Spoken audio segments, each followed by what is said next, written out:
I'll be also talking about CLEM. Good morning to everyone. And my presentation is looking at a particular piece of equipment in a cryo workflow, in contrast to Cheryl's very nice presentation previously, going from live imaging through into substitution and into EM for that way. CryoCLEM is a very useful technique in a number of ways. It benefits in cryo microscopy for the impressive detail it offers. I think the audience is, for the most part, very familiar with this. I don't want to make too many assumptions, but CryoEM offers really amazing resolution, and even to the point of identification with minimal or no labeling in close to native state.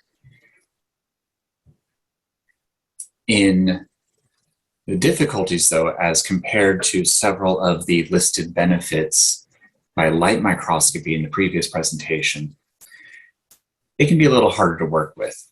In one of these workflows, one of the more strenuous ones, cryo-electron tomography, you might start with plunge freezing the sample on a grid before proceeding into cryofib SEM to generate a lamella. The idea being that your cell starts out too thick to image appropriately for the cryo-TEM, and that you have to remove the excess interfering material in order to get down to a sufficiently thin sample that the electron beam can pass through it.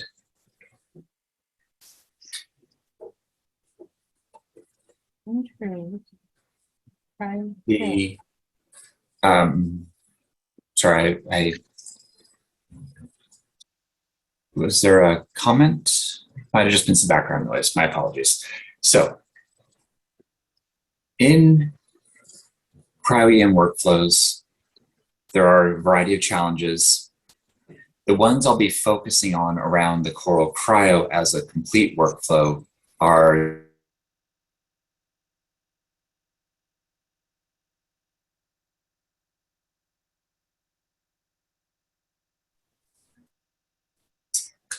the cryo-EM workflows used 4 areas for the difficulties in working with it: equipment, then just the usage time in a complicated workflow, and lastly, and from my perspective, certainly not least, the great deal amount of learning that's involved in this equipment. The Coral Cryo is one part of this overall workflow, for which I'll be looking at how it can affect, benefit, and in some ways expand this workflow in order to carry out CryoCLEM. Not perfectly easy, but with less of a headache in a number of ways. This is the system. It is an upright confocal microscope that is cooled down to near liquid nitrogen temperatures. You can see the hose and the dewar in the background. The Coral Cryo allows collection of light microscopy data from already vitrified samples. As compared to Cheryl's presentation, these samples are static and unchanging, with the downside being you can't observe any ongoing effects before stabilization through fixation, and the corresponding upside of any vibrations, Brownian motion, other slight disturbances that can potentially limit or otherwise make difficult as an added layer of complexity in the alignment of the light to EM data.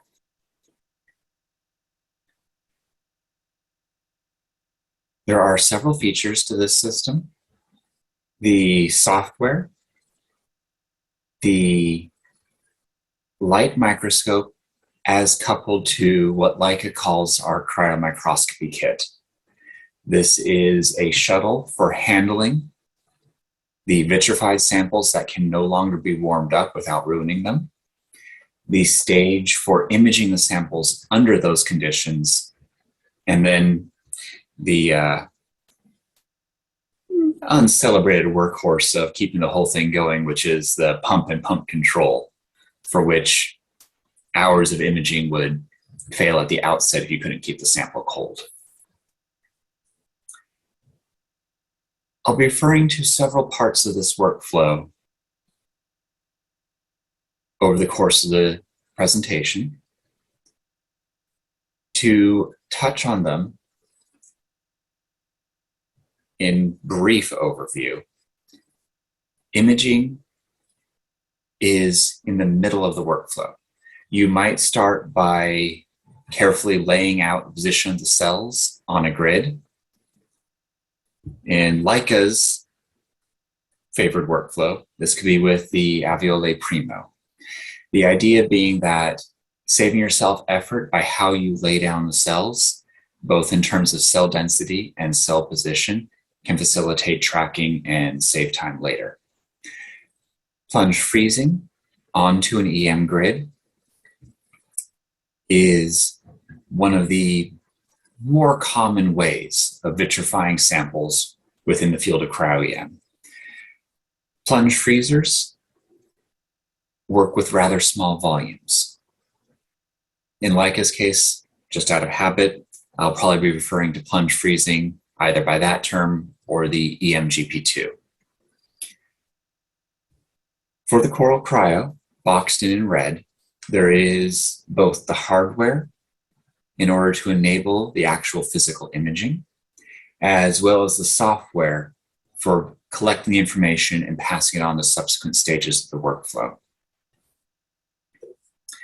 In the particular case of CryoFib-Sim, coating the sample can strengthen it and make the lamella milling more quick and a little safer for the sample. Cryocoating, term that I'll be using, and I might slip and use a 600, which is like a particular hardware solution.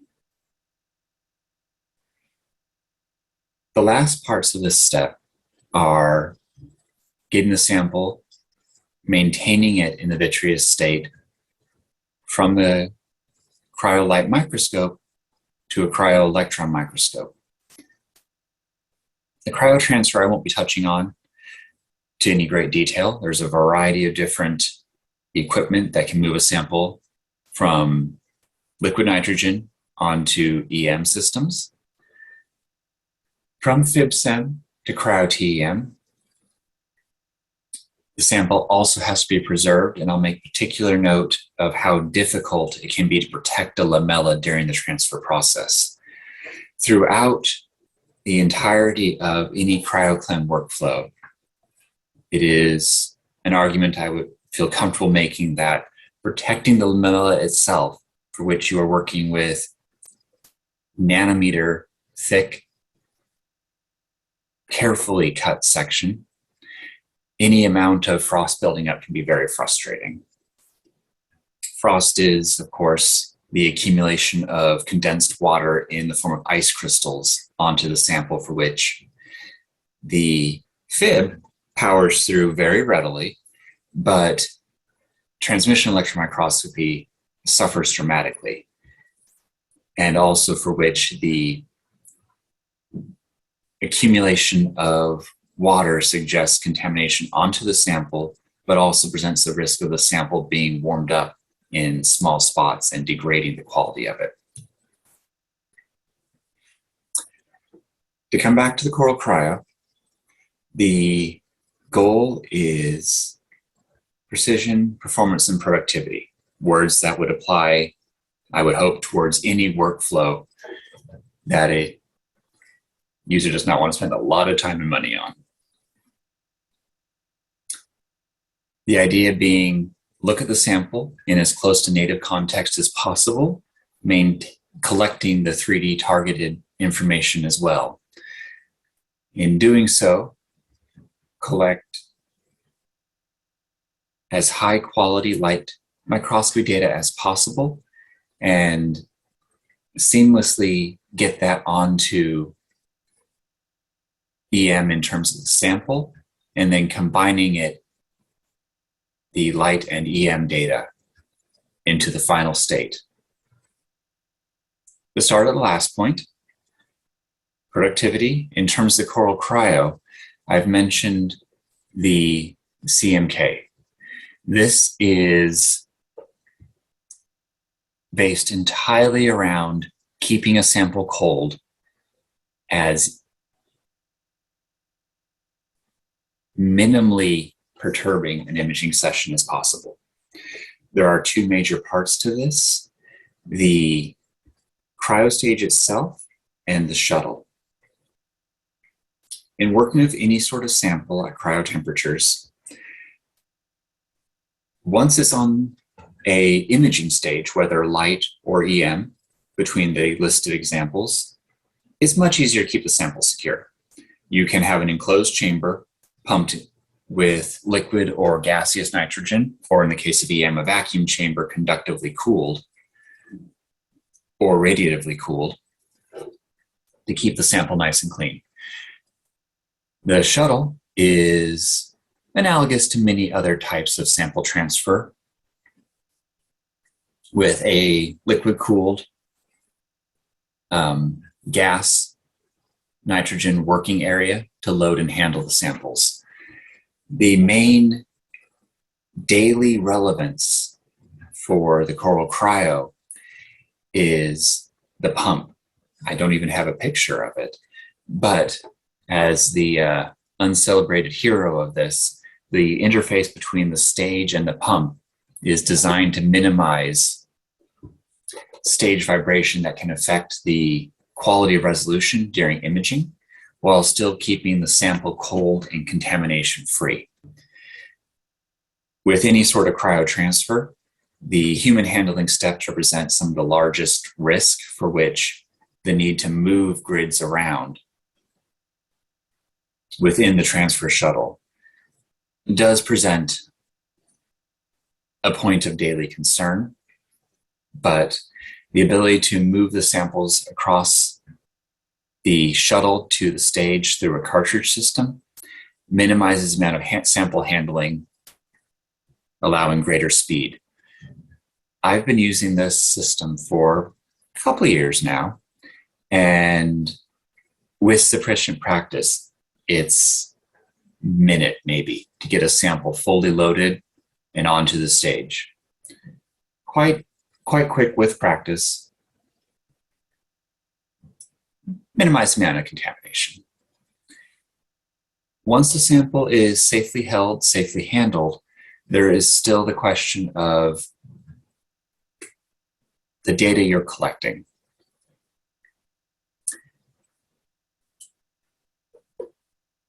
At the most simple, the light microscopy information can help identify whether or not the sample is worth proceeding further into the workflow. If the sample is no good, that can be immensely frustrating. If the sample took weeks or even months to grow up on a grid. However, knowing that as soon as possible is,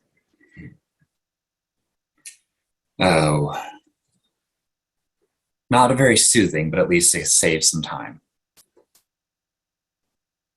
The Coral Cryo has dedicated software for looking at the ice thickness as compared to the overall quality of the sample, allowing it to be assessed and, in such sad states, addressed as quickly as possible. Ideally, there is no ice built up around the sample, and you can simply move on to collecting fluorescence information.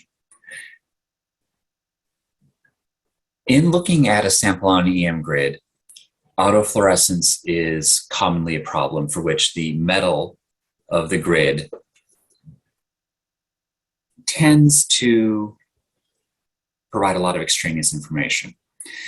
The lifetime measurement of fluorescence within the Coral Cryo allows segregating fluorescent signal based on the lifetime for which the material was absorbing a photon, holding on to that energy, and then emitting it, for which it is very common for metal and other types of autofluorescence in these workflows to be notably different than a fluorescent protein or other signal, allowing it to be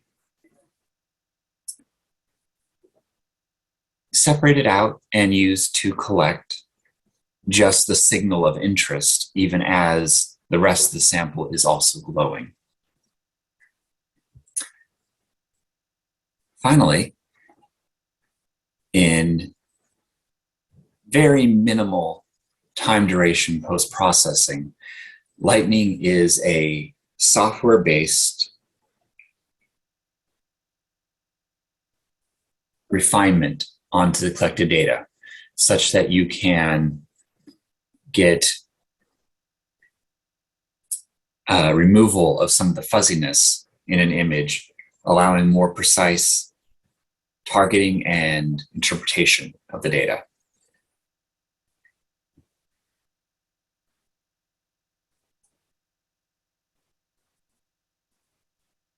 Lastly, the data matters in terms of the quality of information you're working with.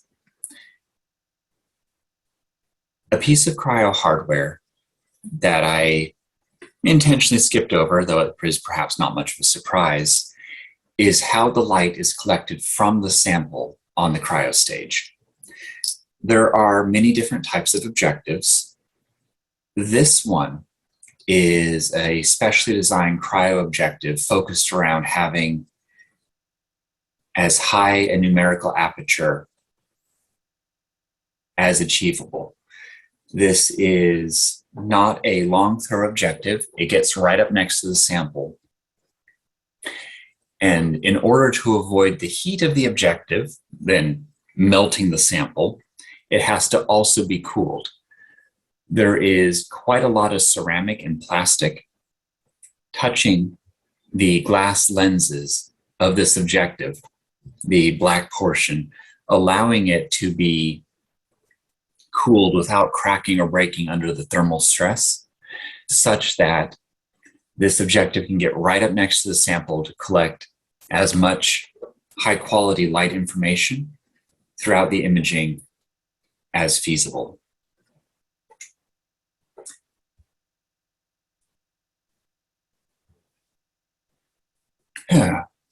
Lastly, as touched on, the software allows collection of coordinate information, both fiducial marker and fluorescent labeled target, to get a host of coordinate information in order to make use of combining the light and EM data.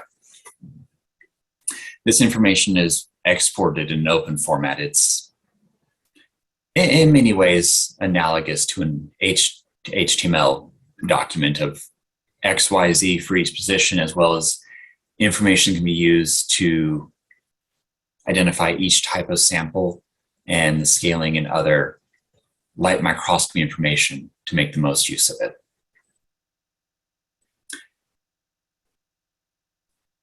In this information, there is subpixel interpolation. The scale of the resolution between the light and EM is sometimes separated an order of magnitude. It can be fairly dramatic, for which the quality of information you're getting is from my perspective, almost intrinsically different, getting a variety of different types of wavelength information from a sample at lower resolution compared to by EM, the extremely high quality in spatial information with monochromatic images. Making the most use of this light microscopy coordinate information in Leica software involves also the subpixel interpolation, for which a user can subjectively and qualitatively assess based on the light information, as well as where their experience with their particular sample can allow a greater benefit in terms of making that correlation targeting faster than perhaps a software alignment after the full collection of data by EM and LM would otherwise allow. So, to tie this all back together, the overall workflow, you start out with a sample, make the most of it you can even before plunge freezing. Seed the cells on the grid, where feasible, perhaps one cell per grid square. Maybe there are particular techniques, micro-patterning, or different types of coding that can force the cell into the center of the grid square. In the end, the sample is prepared as best you can. You end up with your sample vitrified, plunge freezing, onto a grid that can be loaded onto the cryoconfocal. Screen it, locate cells or other targets of interest, collect the confocal light microscopy information, highest resolution, ideal, combine that 3D information into an overall image for which you can then locate not only the target for lamella, but also any fiducial markers such as fluorescent beads, the top and bottom information of where the cell is in order to identify it more easily in EM, save all of that information, and even then you're maybe only even halfway done. Go to EM, very likely doing some cryo-coding to strengthen the sample a bit. Load up the coordinate information, so carefully collected. Orient the grid. Identify which cell or other target out of hundreds or even thousands holds the area of interest. Locate down to it. Take an ion beam, cut away the excess noise, end up with an extremely delicate lamella that can be taken to transmission electron microscopy, and finally collecting the information, oftentimes by tomography in a tilt series, to reconstruct the full 3D data of what was, in the end, an extremely tiny sample. All of that work towards a very small area, but the information is what matters.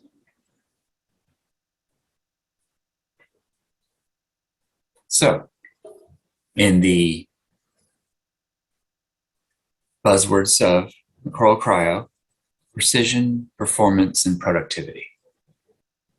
The idea being that you know where your sample is as it's imaged, both in terms of protecting it and collecting as much light information as possible, and seamlessly integrating it into a larger workflow to combine it into a full CryoCLEM process.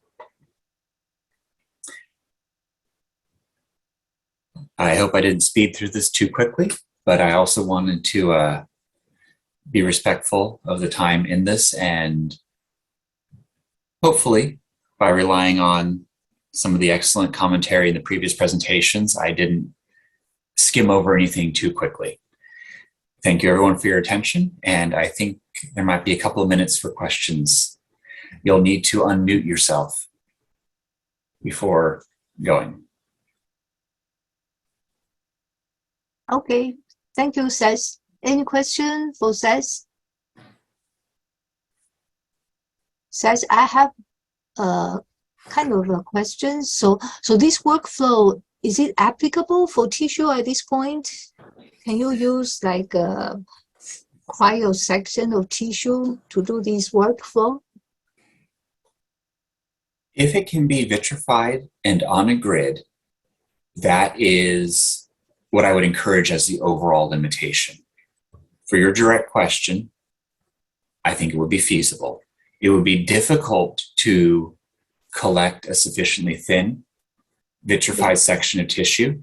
That would be the first major hurdle. Once it is on the Coral Cryo, confocal microscopy does depth rather well. That would not be a notable issue for collecting the data. The next most significant hurdle I would actually expect to be on the FibSem, for which the milling might be most frustrating in cutting through the tissue, for which I would think a plasma fib might be more beneficial as opposed to a gallium fib, but that is getting a little outside of my experience. Okay, that actually brings my second question. So the software for targeting, does that help for the fib milling or that's just for the final imaging? It is intended to be helpful for the fib milling in the primary sense. If you are going to mill down to a lamella, knowing which 80 to 90% of the cell you want to remove becomes very dependent on Z in order to cut away the excess noise. The subpixel interpolation on the Coral Cryo software is intended to provide as great a tool as possible in the exported coordinates. And then the open format of the data is amenable to a variety of different CryoFibSem software suites for import. That being said, I've seen a number of users who say, all right, we know our sample is somewhere on the nucleus. We just want to know where the top and bottom of the cell is, and we will create a section that will have some fraction of our sample and we'll be happy with it. And so they'll simply take the measurements at the top and bottom of the cell and move very rapidly, for which they have a large number of cells to work with. Yeah. Okay.